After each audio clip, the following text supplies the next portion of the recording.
నమస్తే ఫ్రెండ్స్, ఈరోజు బెండకాయ ఫ్రై చేసి మీ ముందుకు తీసుకొచ్చానండి. వేడి వేడి అన్నంలో బెండకాయ ఫ్రై వేస్తున్నాను చూడండి. టేస్ట్ చాలా అంటే చాలా బాగుంటుంది. వేడి వేడి అన్నంలో బెండకాయ ఫ్రై వేసి కలుపుతున్నాను చూడండి. టేస్ట్ అయితే అద్దరిపోయింది. నేను తిని చూశాను కదా, చెప్తున్నాను. కలిపాను, ముద్ద నోట్లో పెడతాను ఆనండి.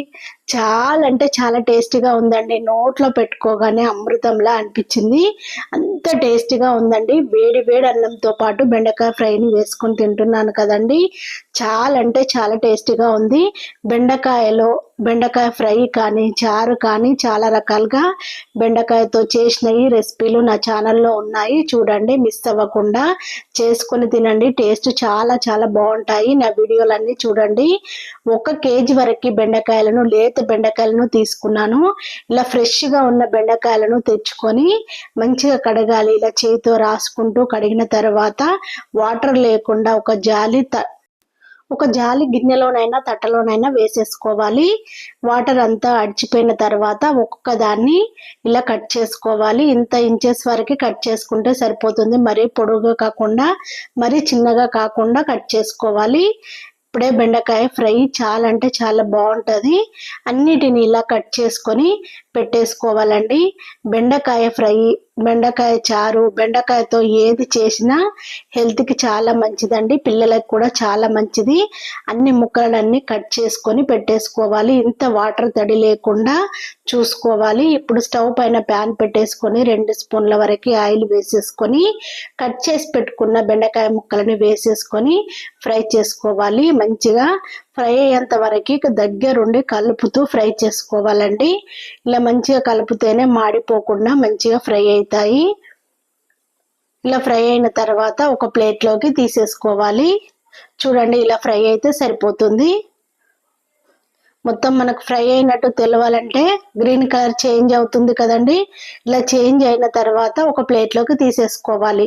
అదే ప్యాన్లో మరి కొంచెము ఉన్నాయి కదా, 2 స్పూన్ల ఆయిల్ వేసేసుకొని మిగతా ముక్కలన్నిటిని వేసేసుకోవాలి. ఇలా బెండకాయ ముక్కలన్నిటిని వేసేసుకొని సేమ్ అదే కలర్ వచ్చేంత వరకు ఫ్రై చేసుకోవాలి. ఇప్పుడు స్టవ్ ఆఫ్ చేసుకొని బెండకాయ ముక్కలన్నిటిని ప్లేట్లోకి తీసేసుకోవాలి. ఇలా చేయడం వల్ల బెండకాయ ఫ్రై చాలా అంటే చాలా టేస్టీగా ఉంటుంది. అన్నిటిని ఇలా ప్లేట్లో వేసేసుకొని అదే ప్యాను స్టవ్ పైన పెట్టేసుకొని ఒక గుప్పడు పల్లీలను వేసేసుకోవాలి. పల్లీలను ఫ్రై చేసుకోవాలి. కొంచెము దూరగా వేగిన తర్వాత కొన్ని మసాలాలను వేసేసుకోవాలి. 5 ఇలాచి, దాల్చిన చెక్క, అనాస పువ్వు, 4 లవంగాలను వేసేస్తున్నాను. ఇలా ఫ్రై చేసుకున్న తర్వాత మన టేస్ట్కి తగినట్టుగా ఎండుమిర్చిని వేసేసుకొని 2 స్పూన్ల వరకు ధనియాలను వేసేసుకొని ఫ్రై చేసుకోవాలి. 2 స్పూన్ల వరకు నువ్వులని వేసేసుకొని ఫ్రై చేసుకోవాలి. ఇప్పుడు చల్లగైన తర్వాత మిక్సీ కప్పులో వేసేసుకొని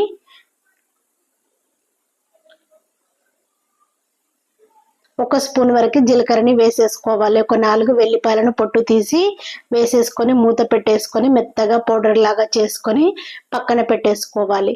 ఇప్పుడు రోలును తీసుకొని అందులోకి ఒక 5-6 పొట్టు తీసిన వెల్లిపాయలను వేసేసుకొని కచ్చా పెచ్చగా దంచుకొని పక్కన పెట్టేసుకోవాలి.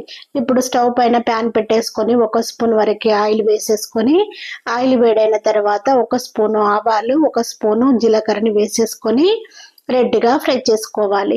మనము దంచి పెట్టుకున్న ఎల్లిగడ్డ ముద్దను వేసేసుకొని మిక్స్ అయ్యేలా కలుపుకోవాలి. 2 రెమ్మల కరివేపాకును వేసేసుకొని క్రిస్పీగా ఫ్రై చేసుకోవాలి. 1 స్పూన్ వరకు పసుపుని వేసేసుకొని మిక్స్ అయ్యేలా కలుపుకోవాలి. మనం ఫ్రై చేసి పెట్టుకున్న బెండకాయ ముక్కలని వేసేసుకోవాలి. మొత్తము మిక్స్ అయ్యేలా కలుపుకోవాలి. మనము మిక్సీ పట్టుకున్నాం కదా, మసాలా పౌడర్ని వేసేసుకోవాలి. మొత్తము మిక్స్ అయ్యేలా కలుపుకోవాలి. ఇలా చేసుకోవడం వల్ల బెండకాయ ఫ్రై చాలా అంటే చాలా బాగుంటుంది. పిల్లలకి కానీ పెద్దవాళ్ళకి కానీ లంచ్ బాక్స్లోకి తీసుకెళ్తే చాలా అంటే చాలా బాగుంటుంది. నైట్ డిన్నర్లోకి చేసుకోవచ్చు, మార్నింగ్ అయినా చేసుకొని తినచ్చు. టేస్ట్ చాలా బాగుంటుంది. టేస్ట్ తగినంతగా సాల్ట్ని వేసేసుకొని మొత్తము మిక్స్ అయ్యేలా కలుపుకొని మరొక 5 మినిట్స్ వరకు మంచిగా ఫ్రై చేసుకొని ఒక కట్ట కొత్తిమీరని తీసుకొని సన్నగా కట్ చేసి వేసేసుకొని మొత్తం మిక్స్ అయ్యేలా కలుపుకోవాలి. ఎంతో టేస్ట్గా ఉండే బెండకాయ ఫ్రై రెడీ అయిపోయింది. రోటీలోకైనా రైస్లోకైనా అంటే చాలా టేస్ట్గా ఉంటుంది. ఇప్పుడు సర్వింగ్ బౌల్లో వేసేస్తున్నాను. డైనింగ్ టేబుల్ మీదకి తీసుకెళ్తున్నానండి. ఇప్పుడు మా ఇంట్లో వాళ్ళందరికీ సర్వ్ చేస్తాను. చాలా టేస్ట్గా ఉంది. వాళ్ళు కూడా తిని చెప్పారు చాలా బాగుందని. నేను కూడా తిని చెప్తున్నానండి. టేస్ట్ మాత్రం అదిరిపోయింది. మిస్ అవ్వకుండా చేసుకుని తినండి. ఇంట్లో వాళ్ళందరికీ పెట్టండి. చాలా టేస్ట్గా ఉండే బెండకాయ ఫ్రై. నేను చేసిన ఈ వీడియో నచ్చినట్టయితే వెంటనే షేర్ చేయండి. నా వీడియో నచ్చినట్టయితే లైక్ కొట్టడం మర్చిపోకండి, షేర్ చేయడము మర్చిపోకండి. మీ వాళ్ళందరికీ షేర్ చేయండి. నా ఛానల్ని సబ్స్క్రైబ్ చేసుకోండి. నేను చేసిన ఈ వీడియో నచ్చినట్టయితే నా ఛానల్ని సబ్స్క్రైబ్ చేసుకున్న వెంటనే బెల్ సింబల్ను నొక్కడం మర్చిపోకండి. నేను పెట్టిన ప్రతి ఒక్క వీడియో మీకు అప్డేట్ వస్తుంది. Thank you.